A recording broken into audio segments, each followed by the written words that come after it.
तारीख थी 26 जून 1987। दिन के करीब 1:30 बज रहे थे। सियाचिन की ऊंची पहाड़ियों पर बेरहम ठंड पड़ रही थी। एक्सट्रीमली कोल्ड वेदर में 3 दिन बिताने के बाद सभी सैनिक थक चुके थे और उनका खाना पानी भी खत्म हो चुका था। फिर भी खून जमा देने वाली बर्फीली हवाओं के बीच सभी भारतीय सैनिकों ने बर्फ को मुंह में डालकर पानी की कमी पूरी की और आगे बढ़ते रहे। इस वक्त सैनिकों के दिमाग में केवल एक ही लक्ष्य था और वो था अपने दोस्तों की जान का बदला लेना और उस ऊंची चोटी पर कब्जा करना जिस पर उनके साथी अंतिम नींद सो रहे थे। लेकिन ये चोटी पाकिस्तान के कब्जे में आती थी। इसी कारण अपने नेक्स्ट एंड फाइनल असॉल्ट को शाम में ना करके तय किया गया कि अगला असॉल्ट दिन में ही किया जाएगा। पर यह आसान नहीं होने वाला था, क्योंकि उस चोटी तक पहुंचने के लिए भारतीय वीरों को बर्फीली हवाओं के बीच सुई की नोक सी पैनी 1500 फुट से भी ऊंची बर्फ की दीवार पर चढ़ना था। पर अपने साहस और विश्वास के साथ भारतीय वीर इस बार चालाकी का भी इस्तेमाल करते हैं और क्लिफ तक पहुंचने के लिए एक ऐसी डायरेक्शन का इस्तेमाल करते हैं जिसके बारे में कभी पाकिस्तान सोच ही नहीं सकता था, क्योंकि इस डायरेक्शन से उस पोस्ट तक पहुंचना मौत को गले लगाने जैसा था। लेकिन भारतीय सैनिक पीछे नहीं हटते और लगभग 90 डिग्री के एक स्टीप और लंबे आइस वॉल को क्लाइम करके उस पाकिस्तानी पोस्ट तक पहुंच जाते हैं, जिसका नाम पाकिस्तान ने बड़े फक्र से मोहम्मद अली जिन्ना के नाम पर कायद रखा था।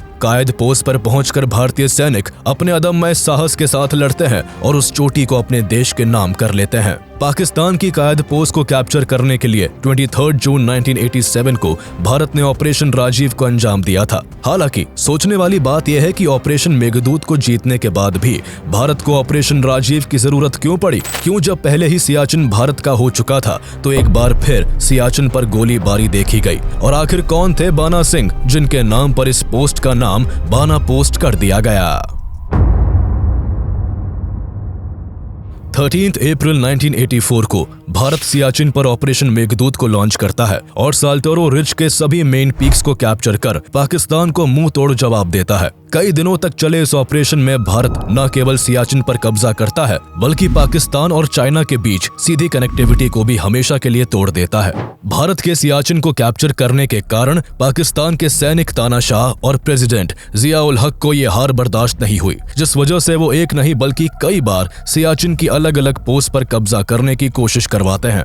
लेकिन भारत हर बार पाकिस्तान को अपने आगे पानी भरने के लिए मजबूर कर देता है। हालांकि सीरीज ऑफ फेल अटैक्स के बाद अर्ली 1987 में पाकिस्तान फाइनली ब्रिगेडियर परवेज मुशर्रफ के नेतृत्व में बेलाफोन ला के पास मौजूद एक 22,000 फीट ऊंची पीक को अपने कब्जे में ले लेता है और वहां अपनी एक पोस्ट बनाता है, जिसका नाम पाकिस्तान बड़े फख्र से अपने देश के फाउंडिंग फादर मोहम्मद अली जिन्ना के नाम पर कायद पोस्ट रखता है। वैसे पाकिस्तान के द्वारा ऑक्यूपाई की गई ये पोस्ट साल्टोरो रिज की हाईएस्ट पीक्स में से एक नहीं थी, लेकिन फिर भी भारत के लिए सियाचिन की हर एक पीक जरूरी थी, क्योंकि जब भी सियाचिन के एरिया में किसी हाइट पर कोई पोस्ट बनाई जाती है तो उससे आसपास के एरिया को डोमिनेट करना आसान हो जाता है। पाकिस्तान की कायद पोस्ट के साथ भी यही परेशानी थी। ये सी लेवल से करीब 22,000 फीट की ऊंचाई पर है, जिस कारण अगर इस पर पाकिस्तान का कंट्रोल रहता तो भारत के लिए एक बड़ी परेशानी आन पड़ती। कायद पोस्ट को कैप्चर करने के कारण पाकिस्तान अब भारत के करीबन 80 किलोमीटर तक के एरिया को आराम से देख सकता था, जिस कारण पाकिस्तानी आर्मी को भारत के हर मूवमेंट की खबर आसानी से होती रहती। इस पोस्ट से पाकिस्तान सियाचिन ग्लेशियर को भी नेकेड आई से देख सकता था। भारत के लिए कायद पोस्ट सबसे बड़ी परेशानी इसलिए भी थी क्योंकि ये बेलाफोन ला के एरिया में थी, जहां से पाकिस्तान भारत की अमर पोस्ट एंड सोनम पोस्ट पर भी निगरानी रख सकता था। इन दोनों पोस्ट पर भारतीय सैनिकों की जरूरत की हर चीज हेलीकॉप्टर्स के जरिए सप्लाई की जाती थी। अमर पोस्ट कायद पोस्ट के साउथ में थी, तो वही सोनम पोस्ट कायद पोस्ट के नॉर्थ में थी। दोनों ही पोस्ट की हाइट कायद पोस्ट के मुकाबले कम थी, जिस कारण पाकिस्तान अब कायद पोस्ट पर बैठकर भारतीय सैनिकों के हर एक कदम पर नजर रखने लगा था। कायद पोस्ट को कैप्चर करने के बाद पाकिस्तान कुछ समय तक तो शांत रहा, लेकिन एक दिन अचानक पाकिस्तान अपना असली रंग दिखाता है और 18 अप्रैल 1987 को पाकिस्तानी ट्रूप्स कायद पोस्ट से भारत की सोनम पोस्ट पर अटैक कर देते हैं। इस अटैक में भारत के 2 जवान शहीद हो जाते हैं, लेकिन बात केवल यही नहीं थमती, बल्कि अब पाकिस्तानी ट्रूप्स भारत की सोनम पोस्ट पर सैनिकों को जरूरत का सामान भी सप्लाई नहीं करने दे रहे थे। सोनम पोस्ट पर आने वाले हर एक हेलीकॉप्टर पर गोलीबारी की जा रही थी, जिस कारण भारतीय सैनिकों को बेसिक नीड्स की चीजें भी पहुंचाना डिफिकल्ट हो गया था। पाकिस्तान के ऐसे रवैये को देखकर इंडियन आर्मी ने ठान लिया था कि पाकिस्तान को अब कायद पोस्ट से हटाना ही होगा, लेकिन ऐसा करना आसान नहीं था, क्योंकि पाकिस्तानी ट्रूप्स कायद पोस्ट पर बैठकर 24 घंटे भारतीय सैनिकों की निगरानी कर रहे थे। इसके अलावा कायद पोस्ट करीबन 22,000 फीट के ऑल्टीट्यूड पर मौजूद थी, जहां अटैक करना आसान नहीं था। इस पोस्ट की साइड्स भी करीबन 400 मीटर हाई आइस वॉल्स ने कवर की हुई थी, यानी इस पोस्ट पर पहुंचने के लिए 3 साइड से 80 से 90 डिग्री तक के स्टीप और लंबे आइस वॉल को क्लाइम करना था। इस खड़ी चढ़ाई के दौरान पाकिस्तान आराम से भारतीय सैनिकों को चढ़ता देख उन पर अटैक कर सकता था। इसके अलावा ऑक्सीजन की कमी भी एक बड़ी परेशानी थी। कम ऑक्सीजन के कारण क्लाइम करने में ज्यादा समय लगता था। दिन के समय बर्फ के तूफान आना तो आम बात थी, लेकिन रात को विजिबिलिटी एकदम कम हो जाया करती थी, साथ ही टेम्परेचर भी गिरता चला जाता था। पाकिस्तान के लिए भी इस पोस्ट की रखवाली करना कोई मामूली बात नहीं थी। इस पोस्ट की सिक्योरिटी के दौरान कई पाकिस्तानी सैनिक मारे गए थे। नवंबर 1986 में मौसम खराब होने के कारण एक डेडली बर्फीली तूफान में इस पोस्ट पर मौजूद सभी पाकिस्तानी ट्रूप्स मारे जाते हैं, सिवाय लेफ्टिनेंट जफर अब्बासी के। हालांकि इस तूफान में लेफ्टिनेंट जफर अब्बासी भी अपने दोनों पैर गंवा देते हैं। कुल मिलाकर कायद पोस्ट को कैप्चर करना काफी जोखिम भरा था, लेकिन इंडियन आर्मी हाथ पर हाथ रखकर नहीं बैठ सकती थी, जिस कारण कायद पोस्ट को कैप्चर करने के लिए भारत एक प्लान बनाता है। लेकिन प्लान को एग्जीक्यूट करने से पहले Bharat 8 Jammu and Kashmir light infantry की एक यूनिट को कायद पोस्ट तक पेट्रोलिंग के लिए भेजता है, जहां इनका काम कायद पोस्ट तक के एरिया को एनालाइज करना और ये पता लगाना था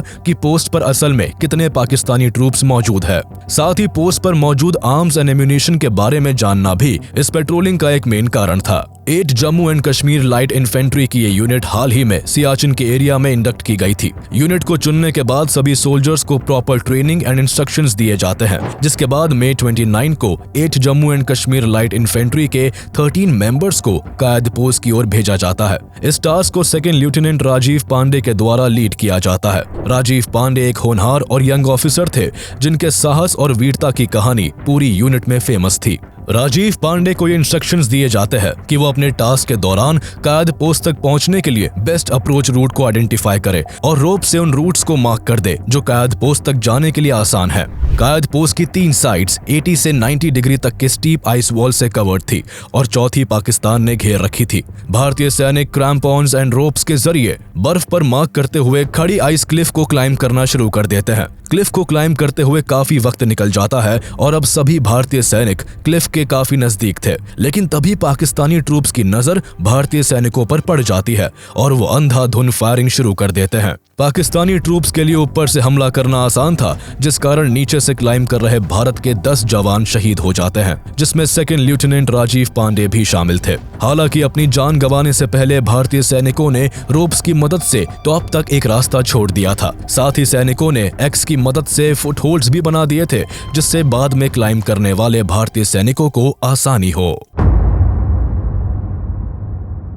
अपने जवानों के शहीद होने की खबर सुनकर भारतीय सैनिक गुस्से से खौल उठते हैं। हर जवान के मन में अब रिवेंज की आग भड़क रही होती है। हर एक जवान अपने दोस्तों की जान का बदला लेने के लिए तैयार था और इसलिए जब कायद पोस्ट को कैप्चर करने के लिए नेक्स्ट टास्क फोर्स को बनाया गया तो हर एक जवान इस टास्क का हिस्सा बनने के लिए बेताब दिखाई दे रहा था। बेसिकली इस टास्क फोर्स का मकसद अपने शहीद जवानों के पार्थिव शरीर को वापस लेकर आना और पाकिस्तानी ट्रूप्स को कायद पोस्ट से खदेड़ने का था। इसलिए देर न करते हुए एक नया ऑपरेशन लॉन्च किया गया, जिसे मेजर वरिंदर सिंह के द्वारा लीड किया जाना था। इस ऑपरेशन का नाम सेकंड लेफ्टिनेंट राजीव पांडे को सम्मान देने के लिए ऑपरेशन राजीव रखा गया। ऑपरेशन राजीव को लीड करने के लिए कैप्टन अनिल शर्मा को मेजर वरिंदर सिंह के डेप्यूटी के तौर पर असाइन किया गया था। साथ ही पूरे ऑपरेशन में 3 JCOs और 57 अदर रैंक्स के ऑफिसर्स को भी तैयार किया गया था। इन 3 JCOs में सूबेदार हरनाम सिंह, सूबेदार संसार चंद एंड नायब सूबेदार बाना सिंह शामिल थे। कुल मिलाकर पूरे 62 भारतीय वीरों को कायद पोस्ट को कैप्चर करने के लिए भेजा गया। भारत के इन सभी सोल्जर्स को सबसे पहले 23 जून की रात को सोनम पोस्ट पर असेंबल किया गया, जहां सभी सैनिक अपने रहने के लिए एक बेस तैयार करते हैं। रात होने के कारण तय होता है कि अगले दिन से कायद पोस्ट के लिए चढ़ाई शुरू की जाएगी, जिसके बाद 24 जून की रात में करीब 10 लोगों की एक टुकड़ी को सूबेदार हरनाम सिंह की लीडरशिप में आगे भेजा जाता है। सूबेदार हरनाम सिंह आगे बढ़ने के लिए वही रास्ता चुनते हैं जो सेकंड लेफ्टिनेंट राजीव पांडे ने मार्क किया था। हालांकि ये रूट आसान नहीं था। सुईसी पैनी क्लिफ पर क्लाइंब करते समय अगर एक भी सैनिक का पैर फिसलता तो वो सीधे मौत के मुंह में गिर जाता, इसलिए धीरे धीरे करके चढ़ाई तय की गई। चढ़ाई के दौरान सूबेदार हरनाम सिंह और उनकी टीम को काफी परेशानियां हुई, क्योंकि दिन बीतने के कारण सेकंड लेफ्टिनेंट राजीव पांडे की टीम के द्वारा कायद पोस्ट तक छोड़ी गई रोप और फुटहिल्स अब बर्फ के नीचे दब गई थी। अपने क्लाइंब के दौरान सभी सोल्जर्स सेकंड लेफ्टिनेंट राजीव और उनकी टुकड़ी की डेड बॉडीज को भी ढूंढ लेते हैं, जो अभी भी बर्फ के नीचे दबी हुई थी। कायद पोस्ट तक पहुंचने के लिए भारतीय सैनिक चढ़ाई कर ही रहे थे कि एक बार फिर पाकिस्तानी ट्रूप्स भारतीय सैनिकों की मूवमेंट को देख लेते हैं और मशीन गन से नॉन स्टॉप फायरिंग शुरू कर देते हैं। सूबेदार हरनाम सिंह और उनके साथी पाकिस्तानी फायरिंग का जवाब नहीं दे पाते, क्योंकि ठंड के कारण उनके सभी वेपन्स फ्रीज हो जाते हैं। इस वक्त तक हरनाम सिंह जानते थे कि अगर वो आगे बढ़ते रहे तो पाकिस्तानी सैनिक उन्हें भी मार देंगे, इसलिए वो जोखिम नहीं उठाते हैं और अपनी टुकड़ी के साथ सभी सैनिकों की बॉडीज को लेकर वापस लौट जाते हैं। इस पूरे इंसिडेंट में सभी भारतीय सैनिकों को ये समझ नहीं आता कि जब उनकी बंदूकें फ्रीज हो गई तो पाकिस्तानी ट्रूप्स की क्यों नहीं हुई। हालांकि बाद में पता चलता है कि पाकिस्तानी सोल्जर्स ने अपनी बंदूकों के नीचे एक जलता हुआ केरोसिन स्टोव रखा हुआ था, जिससे उनकी बंदूकें लगातार काम करती रहे। सूबेदार हरनाम सिंह के वापस लौटने के बाद मेजर वरिंदर बिल्कुल इंतजार नहीं करते और अगले ही दिन 25 जून को एक और टीम को कायद पोस्ट के लिए रवाना कर देते हैं। यह अटैक भी रात के समय लॉन्च किया जाता है। इस बार सूबेदार संसार चंद सोल्जर्स की एक टुकड़ी को लेकर कायद पोस्ट के लिए रवाना होते हैं, जिसे प्रॉपर कवर फायर दिया जाता है। सोनम पोस्ट से लगातार कायद पोस्ट पर फायरिंग की जाती है, जिससे सूबेदार संसार चंद और उनके साथी सेफली कायद पोस्ट तक पहुंच जाए। हैवी कवर फायर के साथ सूबेदार संसार चंद और उनके साथी कायद पोस्ट के टॉप तक पहुंच जाते हैं, लेकिन यहाँ उन्हें और भारतीय सैनिकों की जरूरत पड़ती है, जिसके लिए जैसे ही वो अपने रेडियो के जरिए कैंप से कनेक्ट करने जाते हैं तो वो देखते हैं कि उनका रेडियो काम नहीं कर रहा है और उसकी बैटरीज फ्रीज हो गई हैं। बैटरीज फ्रीज होने के कारण संसार चंद मेजर वरिंदर से कनेक्ट नहीं कर पाते, जो केवल उनसे 100 मीटर के डिस्टेंस पर थे। कनेक्शन ना कर पाने के कारण एक बार फिर मिशन को अबॉर्ट कर दिया जाता है और यह अटैक भी फेल हो जाता है। मिशन को शुरू किए भी अब 3 दिन बीत चुके थे। भारतीय सैनिक अब तक पूरी तरह से एग्जॉस्ट हो चुके थे। इतनी ऊंचाई पर उनके पास ना रहने के लिए प्रॉपर शेल्टर था और ना ही खाना। भूख प्यास से परेशान भारतीय सैनिक अब प्यास लगने पर बर्फ को चाट कर अपनी प्यास बुझा रहे थे, लेकिन उनके मन में कायद पोस्ट को कैप्चर करने के लिए एक जिद बैठ गई थी। अब चाहे उसके लिए उन्हें बर्फ में खुद को दबाकर ही क्यों ना दुश्मन से बचना पड़े। अपनी टीम का ये जज्बा देखकर मेजर वरिंदर हैरान थे, लेकिन फिर भी इस हाइट पर हैलुसिनेशंस एंड मेंटल ब्रेकडाउन्स आम बात रहती है, जिस कारण वो बार बार अपने सभी साथियों से उनका और उनके दोस्तों का नाम पूछते, जिससे उन्हें समझ आता कि अभी तक सभी सैनिक ठीक है। हालांकि जैसे जैसे वक्त बीत रहा था, सोल्जर्स की जान को खतरा बढ़ता जा रहा था, इसलिए इस बार मेजर वरिंदर ने फैसला किया कि अब वो रात तक का इंतजार नहीं कर सकते, जिस कारण दिन में ही थर्ड एंड फाइनल ऑपरेशन को लॉन्च कर दिया गया। लास्ट एंड फाइनल अटैक में कायद पोस्ट को कैप्चर करने के लिए 2 टीम्स बनाई गई, जिनमें 8 लोगों की एक टीम को मेजर वरिंदर लीड कर रहे थे, तो वही 5 लोगों की दूसरी टीम को नायब सूबेदार बाना सिंह लीड कर रहे थे। दोनों टीम्स 26 जून की सुबह अपनी क्लाइंबिंग शुरू कर देती है, जिसमें बेशक उन्हें बाकियों की तरह काफी परेशानी झेलनी पड़ती है, लेकिन अपनी पूरी कोशिशों के साथ दोनों टीम्स लगातार क्लाइंब करती रहती है। इस क्लाइंब के दौरान मौसम काफी खराब होता है, जिस कारण पाकिस्तानी ट्रूप्स को लगता ही नहीं है कि 2 बार हारने के बाद इतने खराब मौसम में भारतीय सैनिक एक बार फिर क्लाइंब करने की कोशिश करेंगे। अपनी इसी सोच के कारण पाकिस्तानी ट्रूप्स इस बार कोई फायरिंग नहीं करते। भारतीय सैनिक भी बिना कोई फायरिंग किए आगे बढ़ते रहते हैं। दोनों ही टीम कायद पोस्ट की 2 अलग अलग साइड से क्लाइंब करती है। बाना सिंह की टीम कायद पोस्ट को क्लाइंब करने के लिए एक अनएक्सपेक्टेड डायरेक्शन का सहारा लेती है। पाकिस्तानी सैनिक बाना सिंह और उनकी टीम के द्वारा किए जाने वाले अटैक से एकदम अनजान अपने बंकर में बैठे होते हैं। बाना सिंह अपने साथी राइफलमैन चुन्नी लाल, लक्ष्मण दास, ओमराज एंड कश्मीर चंद के साथ कायद पोस्ट पर पहुंच जाते हैं।